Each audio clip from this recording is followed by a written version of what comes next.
بہت ہی اہم اور یادگار جلسے کے صدر جیسا کہ انیس اشفاق صاحب نے کہا تھا، حسن کمال صاحب، پروفیسر شارف الدولوی صاحب، محترم لال جی ٹنڈن صاحب، تاؤ جی گپتا جی اور معزز خواتین و حضرات، میں چند باتیں عرض کروں گا، 2-3 باتیں۔ اتل کمار انجان صاحب نے کامریڈ جے بہادر سنگھ کا ذکر کیا۔ وہ زمانہ 1967 کا تھا۔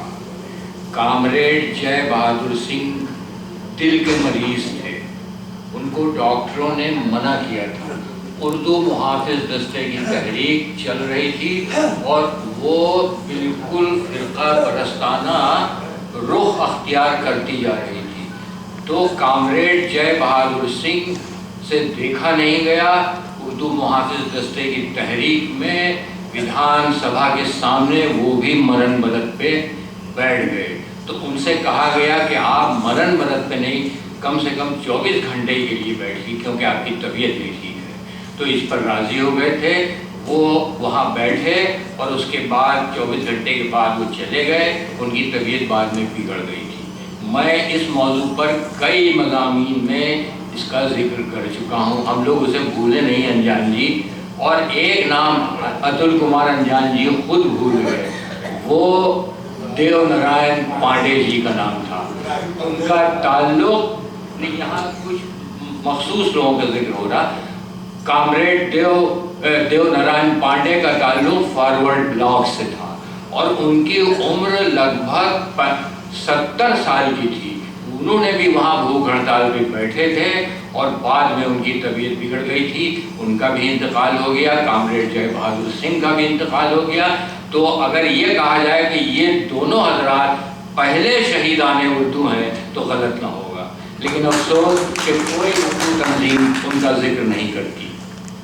اور 2-1 باتیں اور، چیلا پتراؤ کا ذکر ہوا، حیات اللہ انصاری صاحب کا ذکر ہوا، اس دور کی صحافت کا ذکر ہوا جس کے نمائندے تھے بشن کپور صاحب۔ بشن کپور صاحب سے میری ملاقات بزم ادب نوازاں کی ایک نشست میں ہوئی تھی اور انہوں نے اسی نشست میں یہ فرمائش کی تھی کہ آپ بزم کی ایک نظم ہماری رہائش گاہ پر رکھیے، تو وہ ان کی رہائش گاہ پر منعقد ہوئی تھی۔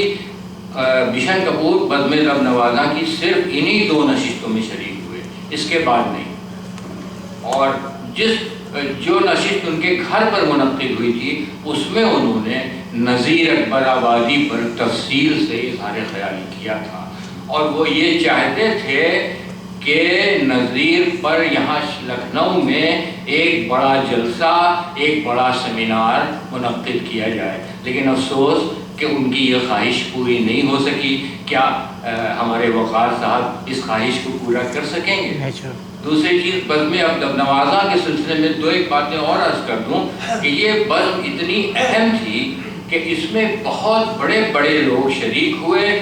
وہ باغ منو کھسیاری منڈی کے ایک چھوٹے سے کمرے میں، جو جمیل الرحمن خان کا کمرہ تھا، اس میں ہوا کرتی تھی۔ حسن کمال صاحب جب بمبئی چلے گئے اور برٹش سے وابستہ ہو گئے اور وہاں سے جب یہ پہلی بار لکھنؤ آئے تو ان کے اعزاز میں بھی نشست بزم ادب نوازاں نے کی تھی، وہ ہوئی تھی کرشنا کافی ہاؤس میں، وہ بھی ایک یادگار نشست تھی۔